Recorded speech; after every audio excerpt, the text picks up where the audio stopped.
মনে করুন একটি লোক 10 লক্ষ টাকা সেভ করেছে, আর এরপরে সে তার বন্ধুকে বলছে যে আমি ফাইনালি আমার স্বপ্নের গাড়িটা কিনতে পারবো।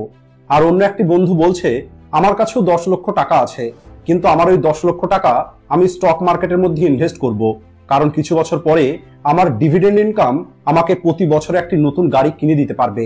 আর এটাই হলো খুব ছোট্ট একটি পার্থক্য একটি রিচ এবং পুয়ার মাইন্ডসেট মানুষের মধ্যে, যেখানে একটি পুয়ার মাইন্ডসেটের মানুষ সারা জীবন টাকার জন্য কাজ করবে, আর ফাইন্যান্সিয়ালি ফ্রিডম অর্জন করাটা তার জন্য কেবল একটি স্বপ্ন হয়েই থেকে যাবে।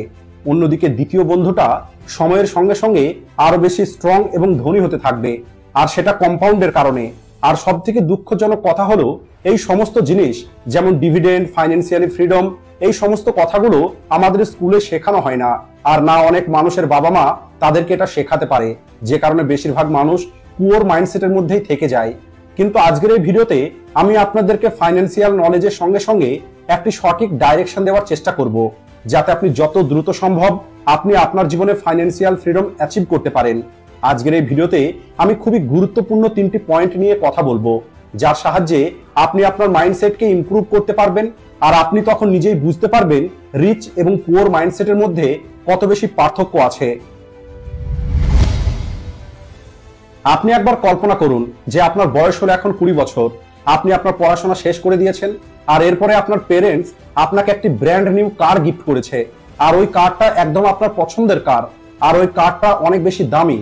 কিন্তু এখানে একটি ছোট্ট টুইস্ট আছে, আর সেটা হলো আপনি কেবলমাত্র ওই একটা গাড়ি ব্যবহার করতে পারবেন আপনার সম্পূর্ণ জীবনে। এই গাড়িটা নেবার পরে আপনি আপনার জীবনে আর কখনোই কোনো গাড়ি কিনতে পারবেন না। আর এই কথাটা জানার পরে আপনি কি করবেন? আমি জানি অনেক মানুষ ওই গাড়িটা প্রথমবার ড্রাইভ করার আগেই তার সমস্ত রকমের ম্যানুয়াল ইনস্ট্রাকশন কয়েকবার করে নেবে, তার জন্য একটি ভালো পার্কিং এর ব্যবস্থা করবে, টাইম টু টাইম সার্ভিসিং করাবে, আর যদি অল্প একটু স্ক্র্যাচ ওই গাড়িতে চলে আসে তাহলে সে দ্রুত ওই স্ক্র্যাচটা ঠিক করে নেবে, আর সবসময় ওই গাড়িটার সে খেয়াল রাখবে। কারণ আপনি এটা খুব ভালো করে জানেন এই গাড়িটা আপনাকে সারাটা জীবন ব্যবহার করতে হবে, আর যদি আপনি এই গাড়িটার যত্ন না নেন তাহলে আপনি এটাকে সারা জীবন ব্যবহার করতে পারবেন না। এই গাড়ির মতোই আপনার বডি এবং আপনার মাইন্ড একবারে আপনি পেয়েছেন আপনার সম্পূর্ণ জীবনের জন্য, আর যদি আপনি এটাকে সঠিকভাবে ব্যবহার না করেন, যদি আপনি এর খেয়াল না রাখেন, তাহলে এটা অনেকটা এমন যে আপনি আপনার ওই গাড়িটাকে গাছের নিচে ফেলে রেখেছেন খারাপ হবার জন্য।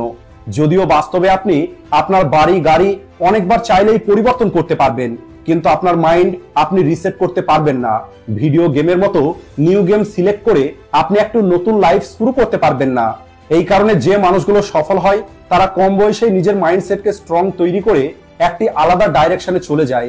আমার এখনো খুব ভালো করে এটা মনে আছে, যখন আমি কলেজে ছিলাম তখন কলেজের প্রফেসর প্রথম দিনের লেকচারে একটি প্রশ্ন আমাদেরকে জিজ্ঞেস করেছিলেন যে আমাদের জীবনের সব থেকে মূল্যবান অ্যাসেট কি।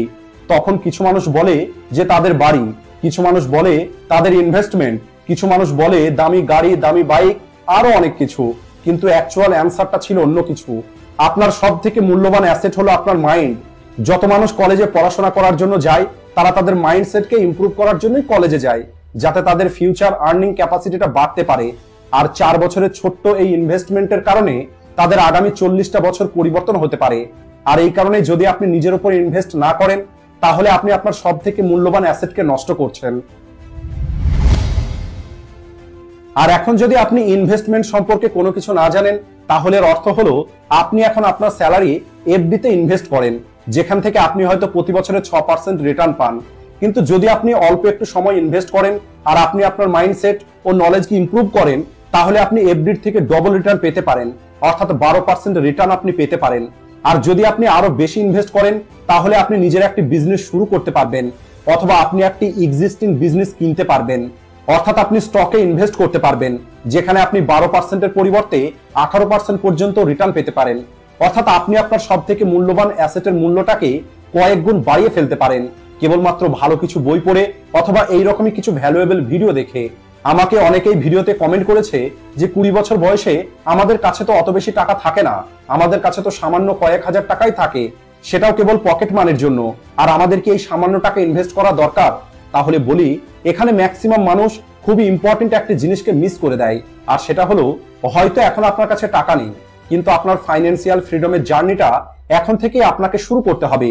কারণ যে মানুষগুলোর পুয়ার মাইন্ডসেট হয় তারা এটাই বলে যে যখন আমার কাছে বেশি টাকা আসবে তখন আমি টাকা ম্যানেজ করা এবং ইনভেস্ট করা শুরু করব। কিন্তু যাদের রিচ মাইন্ডসেট হয় তারা এটা বলে যখন আমি অল্প টাকাকেই সঠিকভাবে ইনভেস্ট করা শুরু করব আর আমি মানি ম্যানেজমেন্টটা শিখে যাব, তখন অটোমেটিক আমার কাছে অনেক বেশি টাকা আসতে শুরু করবে। আর এর ফলে যেটা হবে, যখন আপনার কাছে অনেক বেশি টাকা আসবে ততদিনে আপনার নলেজ অনেক বেশি স্ট্রং হয়ে যাবে। আর এই কারণে ধনী মানুষগুলো সবসময় ইনভেস্ট করার জায়গা খোঁজে আর গরিব মানুষগুলো সবসময় অজুহাত খোঁজে। আর এই ইনভেস্টমেন্ট শুরু করার জন্য আপনার অনেক বড় কোনো অ্যামাউন্টের প্রয়োজন নেই। আপনি মাত্র 500 টাকা দিয়ে আপনার ইনভেস্টমেন্ট জার্নি শুরু করতে পারেন। কারণ ওয়ারেন বাফেট মাত্র 11 বছর বয়স থেকেই ইনভেস্টমেন্ট শুরু করে দিয়েছিলেন। আর তখন ওয়ারেন বাফেট এটা বলেনি যে আমি অনেক দ্রুত ইনভেস্ট করা শুরু করে দিচ্ছি। আপনি যদি কোনো 30 থেকে 40 বছর বয়সের মানুষকে জিজ্ঞেস করেন যে তার জীবনের সব থেকে বড় ভুল কি, তাহলে ম্যাক্সিমাম মানুষ আপনাকে এটাই বলবে তার সব থেকে বড় ভুল হলো যে এই মানি ম্যানেজমেন্টকে সে অনেক দেরিতে বুঝতে পেরেছে। আর যদি আপনি যে কোনো সফল বিজনেসম্যান যেমন Bill Gates, Steve Jobs, Elon Musk অথবা এমন কোনো মহান মানুষের বই আপনি পড়েন অথবা এদের স্পিচ যদি আপনি শোনেন, তাহলে আপনি এদের থেকে ইম্পর্টেন্ট একটা কথা শিখতে পারবেন। সেটা হলো আপনার 20 বছর বয়সেই আপনাকে সব থেকে বেশি রিস্ক নিতে হবে, অর্থাৎ এই বয়সে আপনার নতুন কোনো বিজনেস শুরু করতে হবে। কিন্তু যদি আপনি কোনো কারণে নতুন কোনো বিজনেস শুরু করতে না পারেন, তাহলে আপনি যেটা করতে পারেন, যে কোম্পানিগুলো অলরেডি সাকসেস হয়ে আছে আপনি সেই সমস্ত কোম্পানিতে ইনভেস্ট করতে পারেন।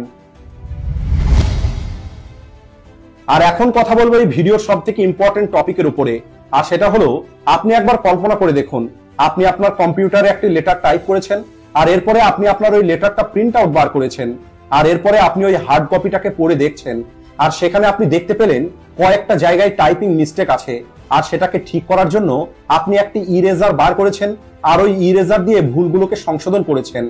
আর পুনরায় যখন আপনি ওই লেটারটা প্রিন্ট করেন আপনি দেখতে পান সেখানে ওই একই ভুল রয়ে গেছে। আপনি কিছুক্ষণের জন্য চিন্তাতে পড়ে গেলেন যে এমনটা কিভাবে হতে পারে, এখনই তো আমি এটাকে ঠিক করেছিলাম।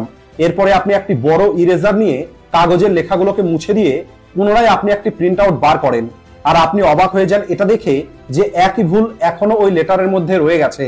আপনি ভাবছেন এটা আপনার সঙ্গে কি হচ্ছে, আর এরপরে আপনি বুঝতে পারেন অ্যাকচুয়াল সমস্যাটা ওই কাগজ অথবা প্রিন্টারের মধ্যে নয়, বরং কম্পিউটারের ওই প্রোগ্রামের ভিতরে ছিল যেখানে আপনি ভুলটা করে রেখেছেন।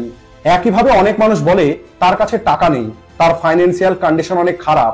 আর যাদের ফাইন্যান্সিয়াল কন্ডিশন খারাপ তাদের এটা আসল সমস্যা নয়, কারণ এটা তো হলো কেবল একটি রেজাল্ট। অ্যাকচুয়াল প্রবলেম হলো এদের মাইন্ডসেট। এমন মানুষগুলো যদি কোটি টাকা লটারি পেয়ে যায় তারপরে ওরা কয়েক বছরের মধ্যে সেটা হারিয়ে ফেলবে। আর আমাদের কাছে এর অনেক রিয়েল লাইফ এক্সাম্পল আছে। 70%-এরও বেশি লটারি উইনার আগামী 10 বছরের মধ্যে পুনরায় গরিব হয়ে যায় কেবলমাত্র তাদের পুয়ার মাইন্ডসেটের কারণে। তাই যদি আপনি অ্যাকচুয়ালি ধনী হতে চান আর ধনী হয়ে থাকতে চান, তাহলে আপনাকে কন্টিনিউ আপনার মাইন্ডের উপরে ইনভেস্ট করতে হবে। কারণ ছোট ছোট আউটকাম লং টার্মে অনেক বড় রেজাল্ট ক্রিয়েট করতে পারে এই কম্পাউন্ডিং এর মাধ্যমে। যদি আপনি প্রতিদিন নিজেকে 0.1% ইমপ্রুভ করেন, তাহলে আপনি এক বছরের মধ্যে 37 টাইমস নিজেকে ইমপ্রুভ করে নিতে পারবেন। কিন্তু যদি আপনি রং ডাইরেকশনে যেতে থাকেন, তাহলেও কম্পাউন্ড সেখানেও কাজ করে। তাই যদি আপনি এটা চিন্তা করেন আপনি ধনী হতে পারবেন, অথবা যদি আপনি এটা চিন্তা করেন আপনি কখনোই ধনী হতে পারবেন না, তাহলে এই দুটো ক্ষেত্রে আপনি সঠিক চিন্তা করেন। মনে রাখবেন, আপনি যেটা চিন্তা করেন আপনি ঠিক সেটাই একদিন অর্জন করবেন। যদি আপনি টাকা সেভ না করেন কেবল এটা ভেবে যে আপনি কখনোই ধনী হতে পারবেন না, তাহলে সত্যি আপনি কখনোই ধনী হতে পারবেন না। কিন্তু যদি আপনি আপনার মাইন্ডসেটের উপর ইনভেস্ট করেন আর মানি ম্যানেজমেন্টের গেমটা শিখে নিতে পারেন ফাইন্যান্সিয়াল ফ্রিডম অ্যাচিভ করার জন্য, তাহলে এই কথাটা আমি গ্যারান্টি দিয়ে বলতে পারি আপনি আজ নয়তো কাল ফাইন্যান্সিয়ালি ফ্রি অবশ্যই হয়ে যাবেন। আজকের ভিডিওটি এই পর্যন্তই। ভিডিও ভালো লাগলে ভিডিওটিকে লাইক ও শেয়ার করতে ভুলবেন না। ভিডিওটি শেষ পর্যন্ত দেখার জন্য ধন্যবাদ।